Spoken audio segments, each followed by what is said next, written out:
이스라엘 왕의 마지막 왕 시드기야 왕 이전에 여호야킨 왕이 사로잡혀 간 지 7년 5월 10일에 그러면 주전 590년입니다. 586년에 남유다가 멸망했습니다. 유다가 멸망하기 전 4년 전에 이 말씀을 하나님께서 에스겔 선지자에게 주심으로 유다를 경고하신 내용입니다. 그때 이스라엘 장로 몇이 하나님께 묻기 위해서 에스겔 선지자에게 왔다. 여기서 이스라엘 장로라고 하는 것은 포로되어진 가운데 있던 이스라엘 내의 어떤 엘더들이 와서 하나님 앞에 묻기를 원했던 것입니다. 동료 장로들인 것이죠. 그들은 와서 무엇을 묻고 자겠습니까? 이스라엘의 고통이 언제 끝나는 것인지, 우리는 언제 돌아가는 것인지, 그리고 나머지 이스라엘은 어떻게 되는 것인지, 이런 것들에 대해서 묻기 위해서 온 것입니다. 그렇게 왔을 때 하나님께서 에스겔 선지자에게 말씀하신 것입니다. 내가 그들에게 결코 답하지 아니할 것이다. 나는 그들에게 물음을 받지 아니할 것이다. 그들에게 물음을 당하는 것을 허락지 아니할 것이다. 이런 표현을 쓰셨습니다. 2번이나 그런 표현을 쓰셨습니다. 왜? 그들의 아비가 지닌 혐오스러움. 이스라엘의 아비가 누구입니까? 아브라함이죠. 아브라함이 이삭을 낳고 이삭이 야곱을 낳고 야곱이 12아들을 낳고 12아들이 다시 아들 딸들을 낳아서 70명이 요셉이 애굽 총리 때 애굽에 들어가서 좀 많이 잡아도 한 300년 내에 280년 내에 큰 민족을 이루어가지고 하나님께서 10가지 재앙을 통해서 광야로 이끌어내신 다음에 시내산에서 율법을 주셔서 하나님 백성으로 삼으시고 가나안 땅으로 들어가서 이스라엘을 삼으셨습니다. 그런데 하나님 앞에 죄악을 행함으로 하나님이 어떻게 된 겁니까? 바벨론 왕을 통해서 이스라엘을 징치하고 계시는 겁니다. 상황이. 그래서 북이스라엘은 벌써 멸망당했고 10개 지파는 남쪽 2개 지파가 있었는데 남쪽 2개 지파에 대해서 그들의 악으로 말미암아 하나님이 바벨론을 통해서 유다를 치게 하심으로 1차 침공, 2차 침공이 있었는데 2차 침공 때 에스겔이 사로잡혀가서 지금 하나님의 계시를 받고 있는 겁니다. 이라크와 지금의 시리아 중간 정도들, 약간 이라크 쪽으로 더 가 있는 그발강가에서 집단 촌락을 이루어서 살고 있었는데 그때 에스겔 선지자에게 하나님의 말씀이 임한 내용이 이 에스겔 선지서의 내용입니다. 주전 590년에 오늘의 말씀, 주어진 말씀이 계시로 들려진 것입니다. 나는 그들에게 답하지 아니할 것이다. 왜? 그들의 아비의 악을 그들이 가지고 있기 때문에. 지금 물으러 온 이들이, 그발강가에서 사로잡혀 온 이들이, 아니면 유다에 남아있던 이들이 그들의 아비의 죄악을 가지고 있기에 내가 결코 답하지 아니할 것이다. 그렇게 에스겔 선지자를 통해서 말씀하십니다. 그러면 그들의 아비의 죄악이 과연 뭐냐라고 하는 것을 하나님께서 지금 설명하고 계시는데, 단계가 뭐냐면 애굽에 살 때 그들은 나의 명령들을 버리고 이방의 신을 섬겼었다.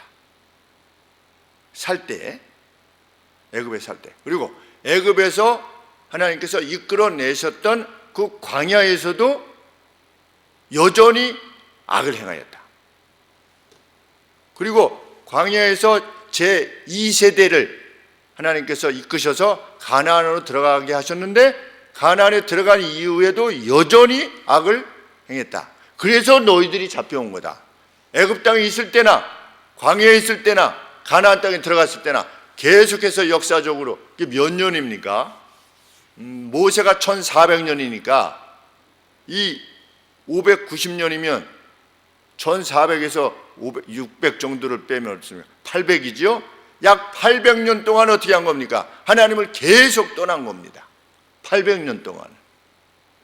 그런데 내가 그들에게 답할 수 있겠느냐? 그들의 악을 여전히 가지고 있는데 라고 하나님이 말씀하시면서 아비의 죄악에 대해서 논하기를 시작하시는 것입니다. 그래서 제일 처음에 애굽 땅에 있었을 때 그들이 어떻게 악했는가에 대해서 하나님이 말씀하십니다. 20장 5절부터 옛날에 내가 이스라엘을 택하고 야곱의 집의 후예들을 70명이지요 맹세하고서 애굽 땅에서 그들에게 나타나서 맹세하여 이르기를 나는 여호와 너희 하나님이다. 애굽 땅에서 나타나신 거예요. 그들이 살고 있을 때. 근데 우리 출애굽기에 보면 그런 내용이 없지요. 그런데 그런 내용을 에스겔서에서 밝혀주고 계시는 겁니다. 나타나셔서 뭐라고 말씀하셨습니까? 나는 여호와 너희 하나님이라 하셨었느라. 6절에 그날에 내가 그들에게 맹세하여 주었다. 뭐라고? 애굽 땅에서 인도하여 내어서 그들을 위하여 내가 택한 곧 젖과 꿀이 흐르는 땅이요 모든 땅 중에 가장 아름다운 곳에 이르게 할 것이다 라고 애굽 땅에 종되어서 살고 있었던 이스라엘 백성들에게 하나님이 알려주신 겁니다. 맹세하시고. 그러면서 뭐라고 말씀하신 겁니까? 7절에 너희는 눈을 드는 바 가증한 것, 하나님 보시기에 혐오스러운 것, 이것을 다 버리고, 그게 뭡니까?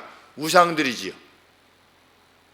하나님보다 더 섬기는 그 어떤 것들을 버리고 애굽의 우상들로 스스로 더럽히지 말라 라고 하였으나 8절에 그들이 내게 패역하여 내 말을 즐겨 듣지 아니하고 그 눈을 누구한테 들었다? 가증한 것 우상에게 들었다.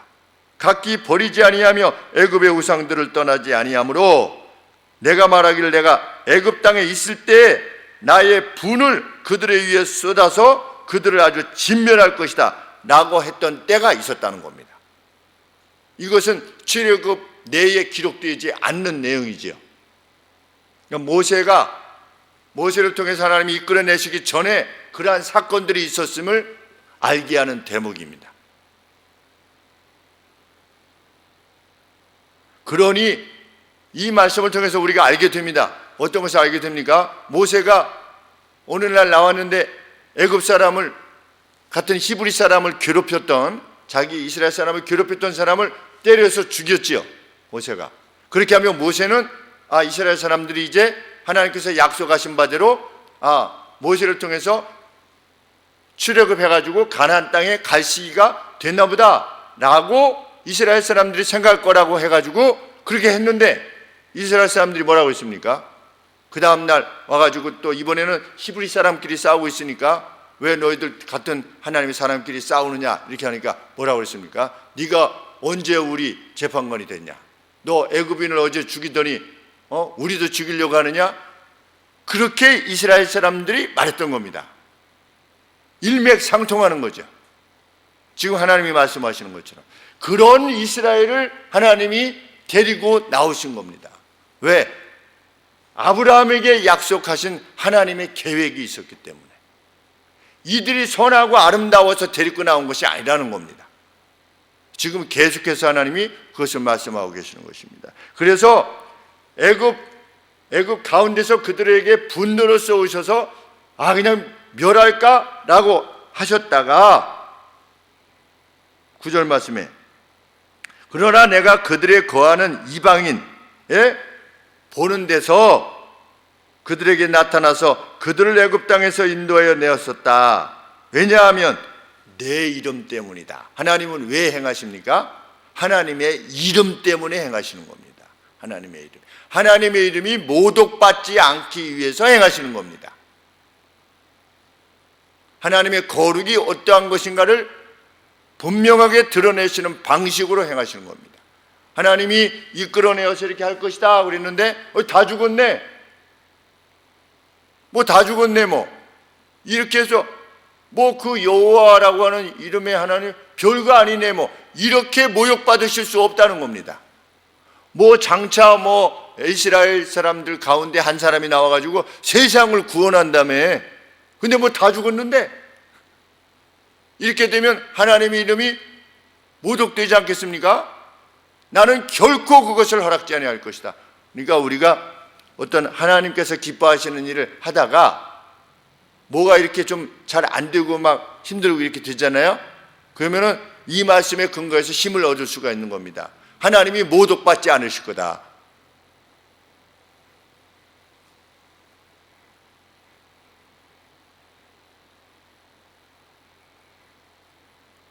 이것이 이제 애굽 땅에 있었을 때의 단계였고 10절 이하에 그러므로 그래서 내가 그들로 애굽 땅으로부터 이끌어내어서 광야로 이끌어내셨다는 겁니다. 하나님의 약속, 하나님의 약속을 반드시 지키신 분이시다. 그래서 광야에서 무엇을 주셨습니까? 십계명을 주셨어요. 십계명을 주신 목적이 뭡니까?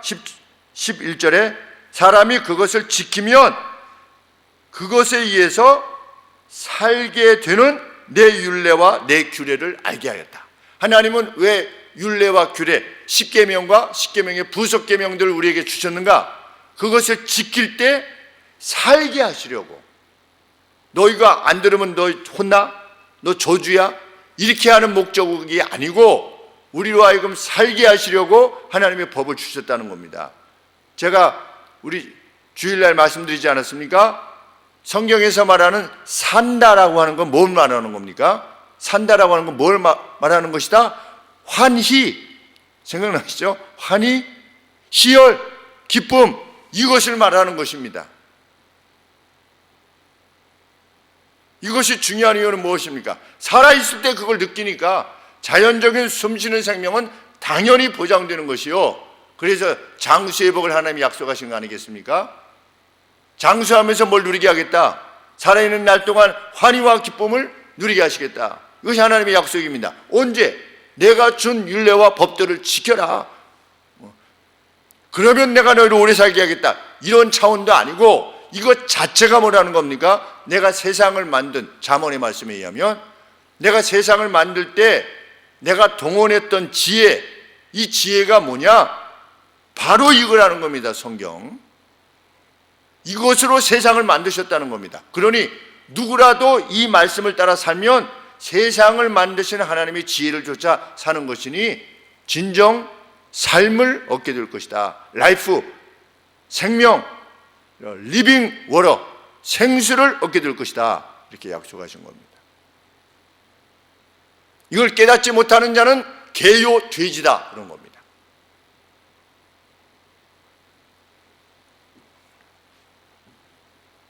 그래서 11절에 사람이 준행하면 그것으로 인해서 살게 되는 내 율례를 주며 내 규례를 알게 하였고 12절에 내 안식일을 주었다.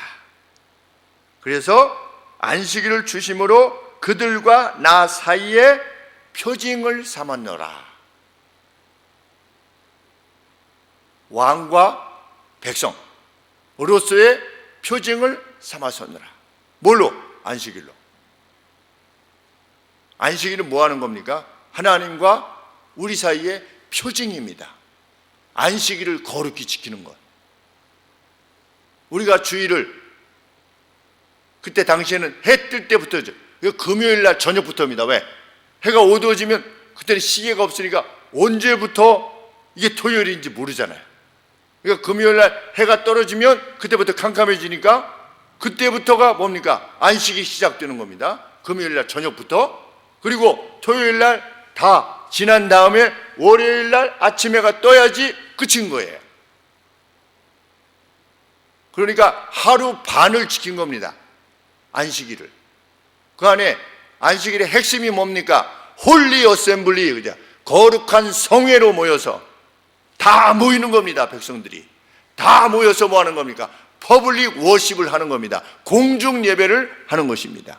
그것이 뭐냐? 너와 나 사이의 표징이다. 표정이다.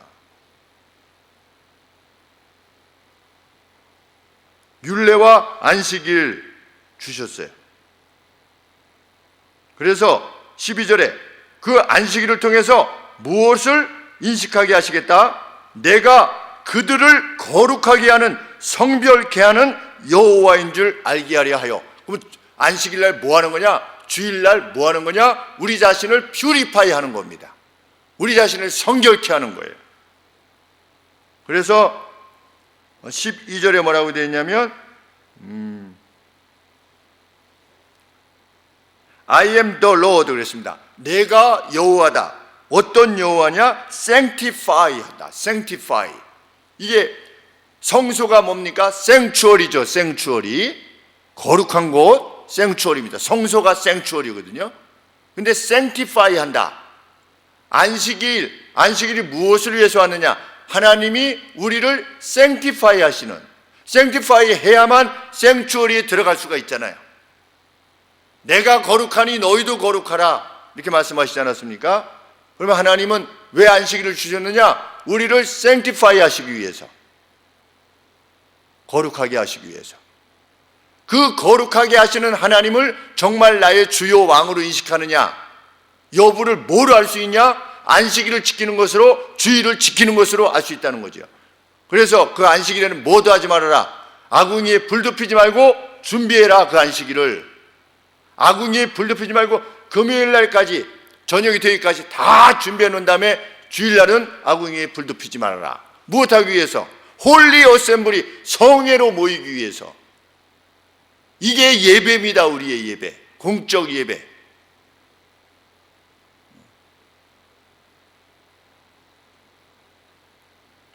어떤 이들이, 제가 조금 더 연구해야 되겠지만, 어떤 이들이 신령과 진정으로 예배드리는, 그리심산도 아니고 예루살렘도 아니고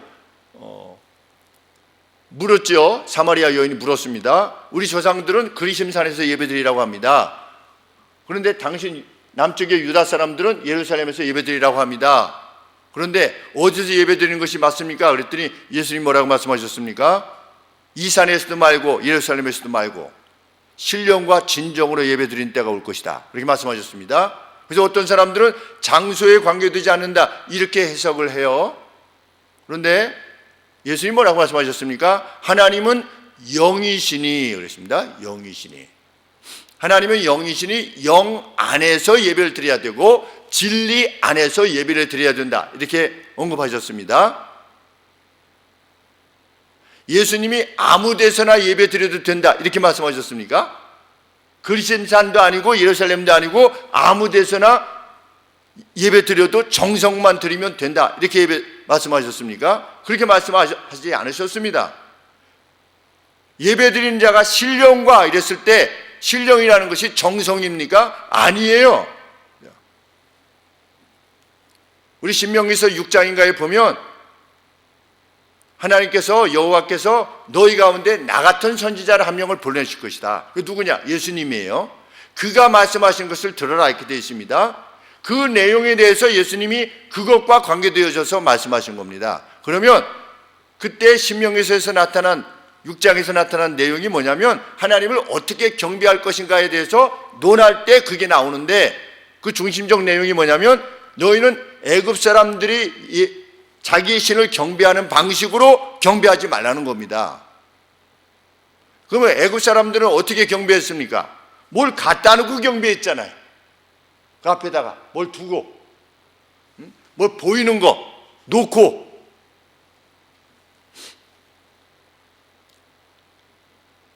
하나님은 영이시니 제2계명이 뭡니까? 그 어떤 형상을 만들지 말며. 하나님은 영이시니 우리 눈에 우리가 하나님을 제한할 수 없으리만큼, 눈에 보이는 그 어떤 것으로 제한하실 수 없으리만큼 크신 분이시니 하나님은 영이시니 어떻게 해라? 그 크신 분이라는 것을 인식하는 가운데 인스피릿, 영 안에서, 이 영은 내 영이 아니에요. 무슨 정성을 들여 이런 뜻이 아니라고요. 하나님은 영이시기 때문에 어떻게 해라?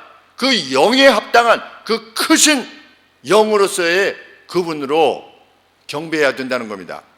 어떤 애굽 방식을 담지 말며 뭘 갖다 놓고 뭐 보고 무슨 의식을 행하고 이런 식으로 하지 말라는 겁니다. 인 스피릿, 그 다음에 인 트루스는 뭡니까? 그들은 어떤 식으로 경배하고 제사하고 뭐 했습니까? 뭐라고 그러죠? 복채 같은 걸 막 내지 않습니까? 이방 저기에는 신이 지금 말씀하시려고 그러는데 복채가 부족하도다. 그러면 부족합니까? 더 많이 낼수록 어때요? 신이 많이 답변해 주잖아요. 그리고 앞에 어떤 일이 일어날 것이다, 뭐 어떨 것이다, 그래가지고 어떤 신탁을 받기를 원하지 않습니까, 사람들이? 그런데 하나님은 너희는 나를 그런 방식으로 섬기지 말라는 겁니다. 인 트루스, 진리 안에서 섬겨라. 내가 너희에게 가르쳐준 바대로 섬기라는 거지요. 오늘도 나오지만 자녀들을 막 불 가운데 지나가게 하고, 그 이방의 방식이죠.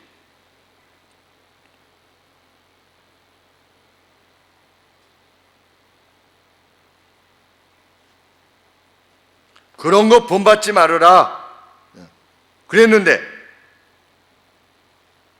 13절에 광야에서도 이스라엘 족속이 광야에서 내게 패역하여 사람이 준행하면 그로 인하여 삶을 얻을 나의 율례를 준행치 아니하고 트루스를 준행하지 아니하고 나의 규례를 멸시하였고 내가 너희에게 준 트루스를 멸시하였고 나의 안식일을 크게 더럽혔으므로 내가 이르기를 광야에서도 어떻게 하기를 원하셨습니까? 하나님이 할 수 없이 분노를 쏟아서 다 멸절시키기로 하려고 했는데 그때도 하나님이 못하셨어요. 왜? 14절에 내가 내 이름 때문에 못했대요. 광야에 데리고 나가더니 다 죽였어. 이럴까봐 못하셨어요.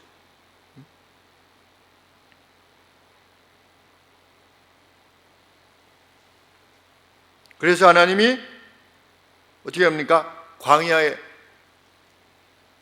제1세대들은 다 광야에서 죽었죠. 그러나 하나님의 이름을 위해서 어떻게 한 겁니까? 제2세대 애굽 땅에서 나온 뒤에 20살, 그때 20살 미만이었던 사람들, 이런 사람들을 데리고 가나안 땅으로 들어가시기를 결정하신 겁니다. 왜? 16절에 그들이 마음으로 우상을 좇아 나의 규례를 없인 여겼기 때문이다. 그래서 18절에 보시면 하나님은 이 세대들에게 뭐라고 말씀하셨습니까? 그들의 자손에게 이르기를 20살 아래의 자손들에게 이르기를 너희 아비들의 율례를 좇지 말며 너희들 아비들이 행하는 방식을 좇지 말며 그들의 규례를 지키지 말며 그들의 우상들로 스스로 더럽히지 말라. 나는 여호와 너희 하나님이라. 너희는 나의 율례를 좇으며 나의 규례를 지켜 행하고 안식일을 거룩하게 할지어다. 그러면 내가 너희의 신이라고 하는 사실을 알려주마. 이렇게 말씀하셨다는 겁니다. 그런데 그러면 이 세대는 하나님의 말씀을 따랐느냐? 21절에 그러나 그 자손들도 내게 패역하여 나의 율례를 행치 아니하고 나의 안식일을 더럽혔느라. 그들도 멸하리라 하였으나 22절에 다시금 계속해서 반복됩니다. 내가 내 이름을 위하여 내 손을 금하고 달리 행하였었다. 왜? 이방에게서 내 이름이 더럽힘을 받지 않게 하기 위해서. 그래서 광야에서 그들에게 무엇을 맹세하셨습니까? 내가 너희들을 이방인 중에 흩으며 열방 중에 해치리라. 이런 방식으로 행하는 너희가 이러한 방식을 계속한다면 너희를 이방에 흩어버릴 것이다 라고 말씀하셨다는 것이죠. 그러니까 애굽 땅 종되었던 때도 그랬고, 제1세대 광야에 나왔던 아비 때도 그랬고, 그 다음에 제2세대 아들 때도 그랬고, 다 나의 법을 떠났었다.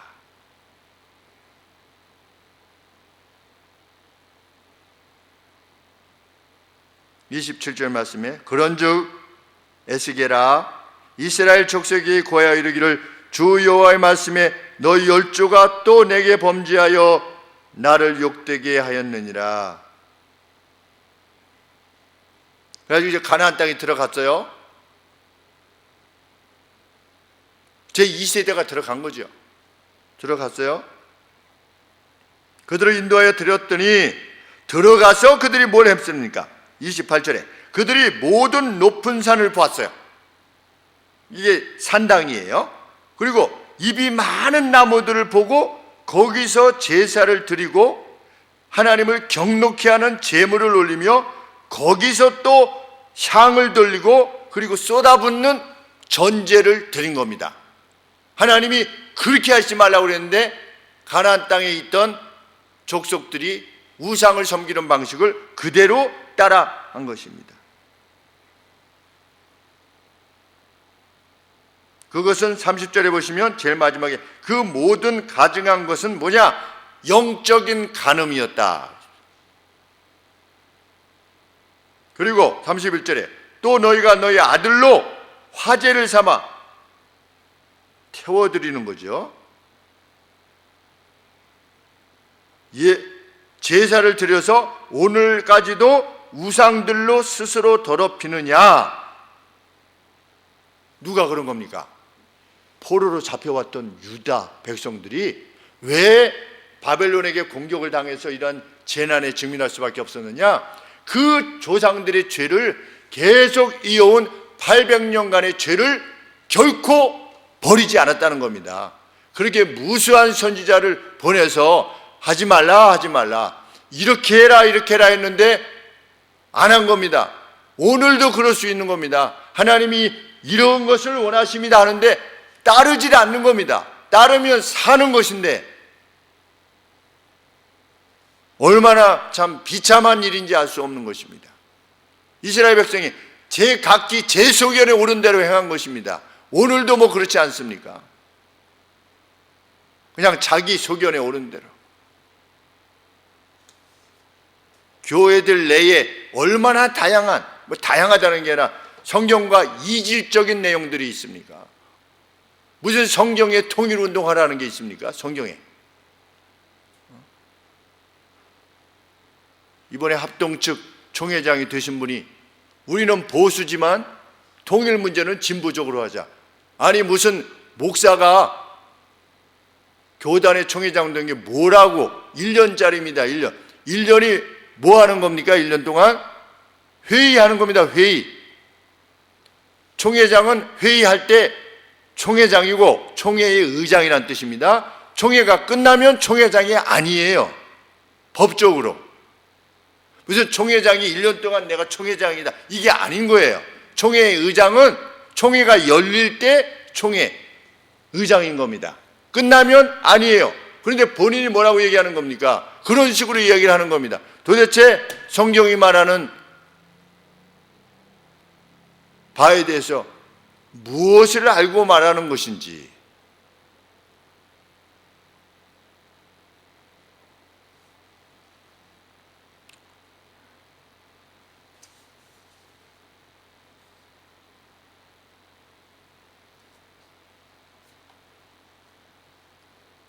가나안 땅에서도 죄악을 행했던 겁니다.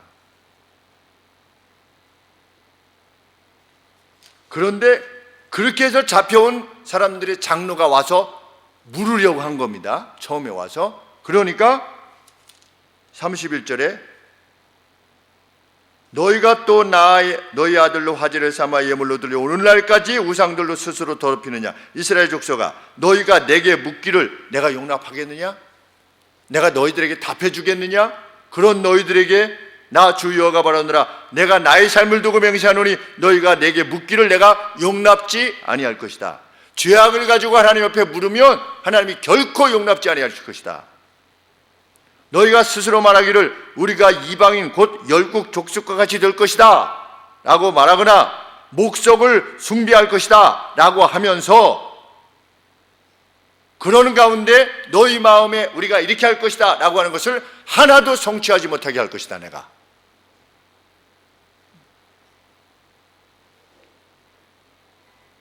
오히려 어떻게 할 것이다. 33절에 내가 나의 삶을 두고 맹세하노니 내가 능한 손과 편팔로 분노를 쏟아 너희를 단정으로 다스릴지라. 진노로 다스릴 것이래요. 진노로 단정코 다스릴지라. 지금도 하나님의 분노가 끝나지 않았다는 겁니다. 제2차 침공으로 인해서 포로되어 왔으나 완전히 끝내실 날이 올 것이다. 4년 뒤지요.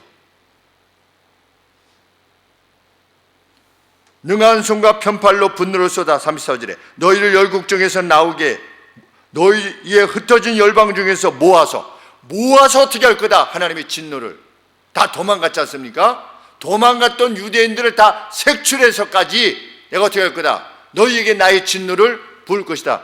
우리 2차 세계대전 때 독일이 유다인들을 어떻게 했습니까? 다 색출해냈지요. 600만 명을.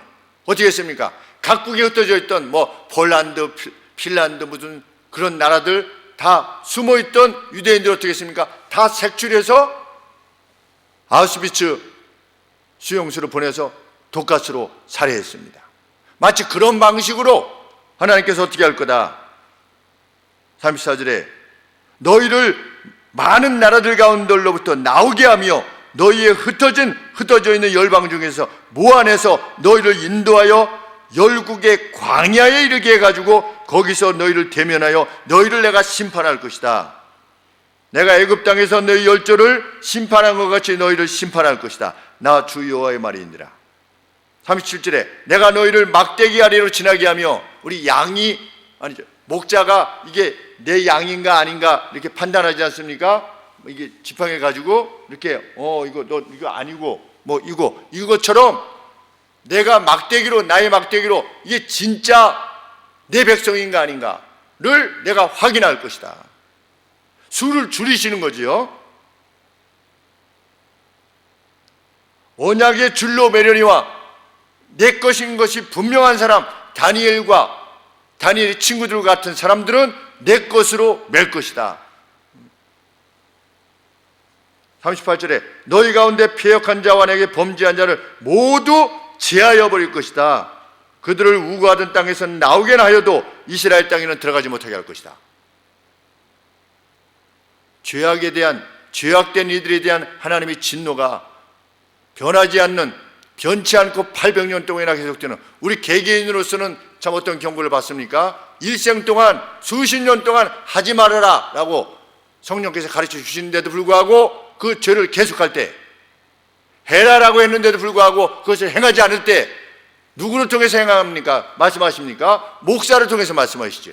목사를 통해서, 말씀을 통해서 성도들에게 외치게 하십니다. 선지자와 사도들로 외치게 하신 것처럼 이 하나님의 말씀을, 계시의 말씀을 영국케 하셔가지고 성도들에게 외치게 하죠. 그런데 다 이스라엘 백성들이 끝장난 것입니다. 39절에 나 주 여호와가 바라노라. 이스라엘 족속아 너희가 내 말을 듣지 아니하려거든 지금이라도 가서 각각 우상을 섬겨라. 너희 맘대로 해. 그러나 후에는 다시는 너희 예물과 너희 우상들로 내 거룩한 이름을 더럽히지 않게 될 것이다. 그것이 내가 계획하고 있는 것이라는 겁니다. 주님 오실 날과 주께서 지금 하나님께서 유다를 멸망시키시는 가운데서도 하나님의 본 계획이 예루살렘, 그리고 예루살렘에 있는 시온산에서 주님이 오시게 할 내용에 대해서 지금 내다보게 하시는 겁니다. 40절 이하가 나 주 여호와가 말하노라. 이스라엘 온 족속이 그 땅에 있어서 내 거룩한 산 곧 이스라엘 높은 산에서 다 나를 섬기게 될 것이다. 나라는 멸망했는데 지금 섬기게 될 날이 반드시 올 것이다. 거기서 내가 그들을 기쁘게 받을 날이 올 것이다. 거기서 너희의 예물과 너희의 천신하는 첫 열매와 너희 모든 성물을 요구하게 구하게 되는 날이 올 것이다. 누구에 의해서 이루어지는 겁니까? 예수님에 의해서 이루어지는 것입니다. 그러면 그때 당시에 이 서신을 받았던, 이 내용을 받았던 이들은 다 이미 죽고 멸망하고 없는 거죠. 이들은 멸망한, 그러나 하나님은 하나님의 계획을 이루어 가신다는 겁니다. 동참할래 말래입니다. 오늘도 마찬가지입니다. 내가 이끌어가는 하나님의 내 나라에 너희가 동참할 거냐 말 거냐 결정하라는 겁니다. 나는 너희들에게 분명히 선포했다는 거지요. 동참하지 않는 나라는 지하여 버릴 것이고 나의 분노에 관계되어져서, 동참하는 자는 내 언약으로 맬 것이다. 41절에 내가 너희를 인도하여 열국 중에서 나오게 하고 너희의 흩어진 열방 중에서 모아낼 때에 내가 너희를 향기로 받고 내가 또 너희로 말미암아 내 거룩함을 열국의 목전에서 나타낼 것이며 너희를 통해서 내 거룩함을 세상이 알게 할 것이다. 이것이 역사에 대한 하나님의 계획이셨습니다. 그리고 지금도 이루어 가시는 것입니다. 하나님의 백성을 통해서 하나님의 거룩하심이 드러나게 되게끔 하는 것입니다. 그것이 우리에 대한 기대입니다. 그래서 하루하루가 얼마나 소중한지 알 수 없습니다. 42절에 내가 너희 열조에게 주기로 맹세한 땅 곧 이스라엘의 땅으로 너희를 인도하여 다시금 드릴 때 너희가 나를 여호와인 줄 알고, 참 신이 아시시구나. 거기서 너희의 길과 스스로 더럽힌 모든 행위를 기억하고 이미 행한 모든 악을 인하여 스스로 괴로워하게 될 것이다. 이제 바로 깨닫게 될 것이라는 것이죠. 내가 잘못했구나. 우리가 잘못했었구나. 이렇게. 44절에 이스라엘 족속아 내가 너희 악한 길과 더러운 행위를 따라 행하지 아니하고, 만약에 그들의 악한 길과 더러운 행위대로 했으면 어떻게 되는 겁니까? 이스라엘을 끝장내시는 거죠. 완전히 하나도 남기지 않고 끝장내는 거지만, 그렇게 행하지 아니하고 내 이름을 위하여 내가 약속했으니 내가 나의 거룩을 지키기 위해서 행한 바를 통해서 그 일이 이루어졌을 때, 만약에 이스라엘이 계속 순종해가지고 이렇게 했으면 우리가 이렇게 했으니까 하나님 이렇게 뭐 하신 거지 라고 할 텐데, 너희는 계속해서 악했다는 겁니다. 지금도 악하고 앞으로도 악할 것인데, 내가 나의 목적을 위해서 너희들이 어떻게 반응하든 나는 내가 약속한 바를 이룰 것이다. 그것을 통해서 내가 여호와라고 하는 사실을, 너희들이 신이라고 하는 사실을 알게 될 것이다. 근데 정말 예수님이 오셨잖아요. 그리고 지금 세상의 모든 나라들로부터 영적 이스라엘 백성들이 어디를 향해서 갑니까? 예루살렘을 향해서 가는 것이죠. 그것이 뭐 좋은 거냐 나쁜 거냐를 떠나서 우리 예루살렘을 한번 가려고 하는 사람들이 많이 있지 않습니까? 그래도 누굽니까? 영적 이스라엘들 가서 주를 찬양하고 주님께서 걸으셨던 그 길을 걸어보려고 하고, 거기서 자신의 마음을 새롭게 한번 해보려고 하고, 그것이 지금 이루어진 겁니다. 이 에스겔 선지서로부터는 몇 년 뒤의 일입니까? 지금 2590년, 20년 더하면 2610년 정도 되는 이 전의 예언이 지금 이루어진 것입니다. 45절 이하에 여호와의 말씀이 또 내게 임하여 가라사대 인자야 너는 얼굴을 남으로 향하라. 지금 이라크에 잡혀있지요. 잡혀있는 상태에서 남쪽이 어디냐? 예루살렘 쪽입니다. 예루살렘으로 향하라. 소리내어 남방들의 삼림을 쳐서 그것을 대적하여 예언해라. 어떤 예언이? 남방 삼림에게 이르기를 여호와의 말씀을 들을지어다. 주 여호와의 말씀에 내가 너희 가운데 불을 일으켜 모든 푸른 나무 뿐만 아니라 모든 마른 나무를 멸할 것이다. 맹렬한 불꽃이 꺼지지 아니하고 남에서 북까지 모든 얼굴이 그스릴지라. 물을 혈기 있는 자는 나 여호와가 그 불을 일으킨 줄을 알리니 그것이 꺼지지 아니하리라 하셨다라 하시기로. 이게 무슨 말씀입니까? 지금 이 서신을 받고 있는데 4년 뒤에 어떤 일이 발생하는 겁니까? 바벨론에 의해서 완전히 예루살렘이 남방 삼림, 사람들이 많이 거주한 것으로 인해서 마치 숲에 나무가 많은 것처럼 남방 삼림인 겁니다. 어디가? 예루살렘이. 그런데 거기에 하나님이 뭘 넣으실 거다? 불을 넣으실 것이다. 꺼지지 않는 불을 넣으실 것이다. 언제? 4년 뒤지요. 제3차 침공 588년. 그래서 2년에 걸친 침공에 의해서 586년에 완전히 멸망해가지고 남쪽 유다가 패망의 길을 나라가 흔적도 없이 사라지게 된 것입니다.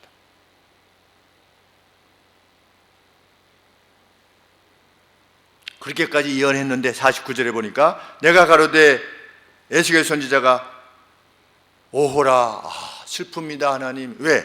주 여호와여, 그들이 이 말을 듣고서도 나를 가리켜 말하기를 뭐라고 말한다? 비유야, 비유. 뭐 좀 그렇다는 거지. 뭘 그렇게 이렇게 말하고 있습니다.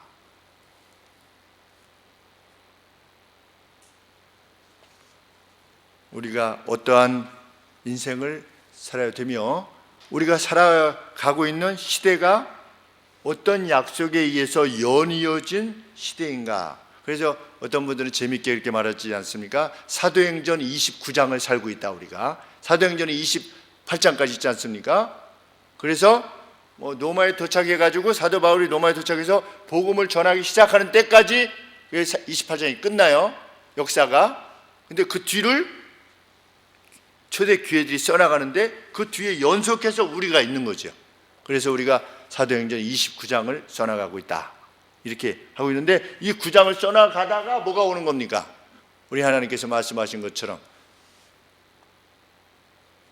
뱀에게 말씀하신 것처럼 여자의 후손이 너희 머리를 완전히 짓밟을 날이 올 것이다. 너를 끝장내는, 사망이 끝장나는 날이 올 것이다. 우리의 부활과 함께. 그것이 우리가 보는 구속의 역사입니다. 저희 형이 어머니 생신 때 만났는데 형이 이 말을 툭 던졌어요. 형이 툭 던지는 말은 늘 저한테 묵직하게 옵니다. 창세기가 세상을 어떻게 창조하셨다라는 것을 기록하기 위해서 기록한 것이 아니고, 하나님이 세상을 어떻게 구원하실 것이냐에 대해서 기록하기 위해서 기록한 내용이다. 그런데 그게 뭐가 띵 맞은 거예요. 제가 그렇지. 왜? 지금부터 3400년 전에 모세가 기록했는데, 하나님의 세상을 이렇게 만드셔가지고 이렇게 했는데 죄를 범해서 이렇게 된 거야. 그건 맞는 사실인데 이걸 왜 기록했느냐? 하나님이 구속의 역사를 앞으로 이렇게 이루어 갈 것이라고 하는 것을 모세의 시점에서 앞에서 이루어온 바를 기록해서 구속의 목적을 위해서 전부를 기록한 것이다. 그거 정말 맞는 말씀이고, 우리가 성경을 그래서 구속사, 구속의 역사로 하나님이 세상을 어떻게 다시금 구원할 것인가에 대해서 기술해 놓은 것이 성경 66권이다. 하나님의 변증, 역사 가운데 이렇게 내가 행했다라고 하는 변증의 내용이 이게 성경 66권이라는 것이죠. 우리가 그 시야를, 그 큰 시야를 가지고 오늘을 사는 겁니다. 그러면 뭐 죽느냐 사느냐도 두렵지 않은 것입니다. 실로. 뭐 폐암 사기냐, 뭐 잠깐 순간 좀 멍하긴 하겠지만 뭐 10년 20년 더 살고 덜 살고 이런 것들에 대해서 내가 얼마나 이 땅에서 좀 더 잘 먹었느냐, 좀 더 좋은 차를 탔느냐, 좀 더 멋진 옷을 입었느냐, 사람들한테 인정받았느냐 못 받았느냐가 아무런 문제가 되지 않는 하나님 옆에서의 진정한 자존감으로 일생 생수를 마시고 살게 되는 것입니다. 누구든지 내가 주는 물을 먹으면 그 배에서부터 생수가 넘쳐날 것이다. 이 배가 뭐냐? 이 배인 거죠. 이 역사에 대한 인식. 오늘 이 인식이 우리의 삶을 다스려 나갈 수 있는 그러한 우리 하늘소망교회 모두가 되기를 소원합니다. 기도하겠습니다. 주님, 이 긴 글을 통해서 우리에게 말씀하셨습니다. 하나님은 인간의 반응 여부에 관계없이 하나님의 역사를 이루어 가시는 분이심을, 또 그 이루어 가심에 있어서 놀라운 섭리로 능력과 또 자비로 각각의 시대에 속한 하나님의 백성들을 대하신다는 사실을 우리는 배우게 됩니다. 하나님, 그 음성을 우리로 듣게 하여 주시고 그것으로 세상을 보게 하여 주시옵소서. 우리 다 같이 주께서 가르쳐 주신 기도하겠습니다.